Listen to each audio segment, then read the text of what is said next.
La lecture, le plaisir de la lecture, dont on a beaucoup éprouvé le charme tous ces temps-ci. Alors, ça m'a rappelé quelques évidences que j'aime beaucoup lire des livres de pensée, de réflexion, d'enquête, de connaissances, des essais, des choses comme ça, sans être trop exigeant sur la valeur initiale, parce que le livre parcourt ma tête comme un petit avion ou un moucheron, et il révèle, ou comme un jet lumineux, il révèle des replis de ma pensée. Donc, lire un livre, ça m'apprend ce que je pense à mon insu. Et ça, je l'avais déjà pointé une fois. Et quant à la lecture de fiction, d'histoire, de récits, c'est autre chose. Parce que, en fait, que le roman soit très descriptif ou pas descriptif, importe peu.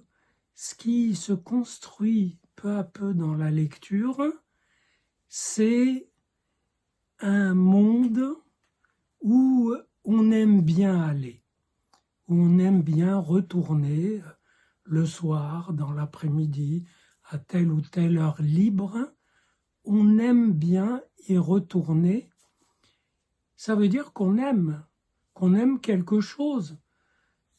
Dit un peu vaguement, on aime ce livre, mais quoi dans ce livre? C'est parfois indéfinissable, mais on aime aller prendre part à ce monde qu'on nous montre, dont on nous parle. Je dis qu'on nous montre parce qu'il y a un travail d'imagination formidable dans la lecture.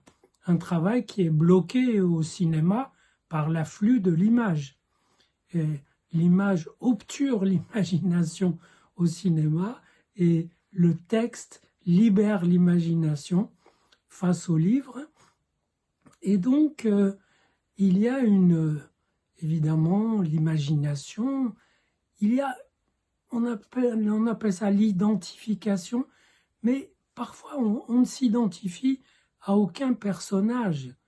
Et c'est pas l'objet ou le sujet personnage qui attise cette identification, c'est le champ existentiel qui est dévoilé et où on aime bien, on s'aime bien allant y prendre part, allant le visiter, allant y adhérer, allant lui prêter notre intérêt, notre attention.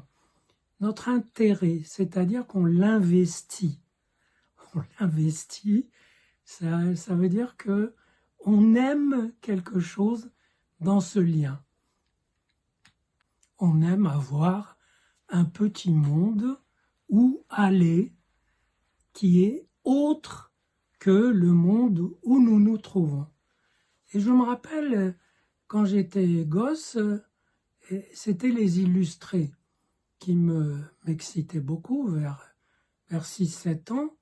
Et je me rappelle Tintin, c'était pour moi un tout autre monde que j'ai fréquenté pendant des années et j'ai pas réussi à transmettre à un journaliste qui m'interviewait sur Tintin et qui tenait absolument à ce que je dise que Tintin, c'est un peu une Bible illustrée, ça dit tout, que c'est de la philosophie, que c'est de la pensée, etc. Et moi, je disais que la Bible, j'en avais déjà une, qui m'envoyait pas mal de rayons philosophiques, mais de pensée, disons, pas forcément philosophique, parce que philosophie, ça veut dire qui prend place dans l'histoire des concepts philosophiques, et je n'en étais pas là, et peut-être que je n'en serai jamais là, parce que ce qui m'intéresse, c'est la pensée, c'est l'acte de penser. Et donc, ça m'envoyait suffisamment de pensée du côté de la vraie Bible et de tout ce qu'il y avait autour, pour que dans Tintin, je cherche non pas des pensées, mais réellement un autre monde. Un monde autre où je pouvais être admis, où je pouvais être accueilli parce que j'y allais avec plaisir. Et je pense que cette altérité du monde que nous offre un livre est absolument irremplaçable.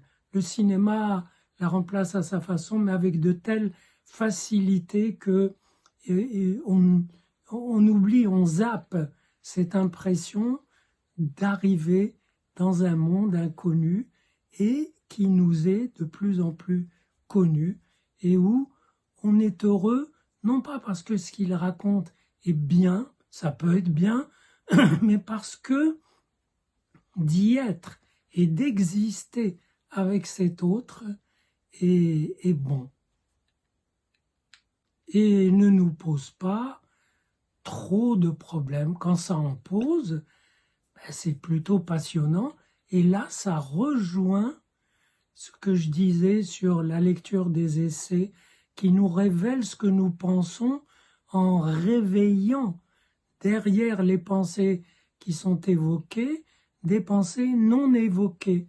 Et là, le roman, il réveille un peu des infra-pensées, des pensées sous-jacentes, des émotions non éprouvées, des souvenirs d'événements qui n'ont pas eu lieu, bref, des virtualités, des potentiels. Et en cela, c'est merveilleux. Et vivre avec un livre, le temps de sa lecture, c'est mieux en un sens qu'avec un animal, parce qu'un chat ou un chien, lui aussi, dans l'amour qu'on partage avec elle ou lui, oui, je pensais à la chatte, parce que j'en ai une, et dans cet amour, il n'y a pas de critique, d'histoire, etc. C'est sans histoire, c'est pur. Le roman, il nous donne ça, mais à travers des histoires. Il faut qu'il y ait des histoires. Un roman sans histoire, c'est pas vivant. Les histoires qu'il charrie, c'est des bulles de temps, des bulles de temporalité, c'est des ébullitions de petits événements et d'instants intriqués qui aussi nous transmettent du temps comme une substance qu'on nous injecte qui devient vivant quand ça passe dans notre corps et dans notre pensée.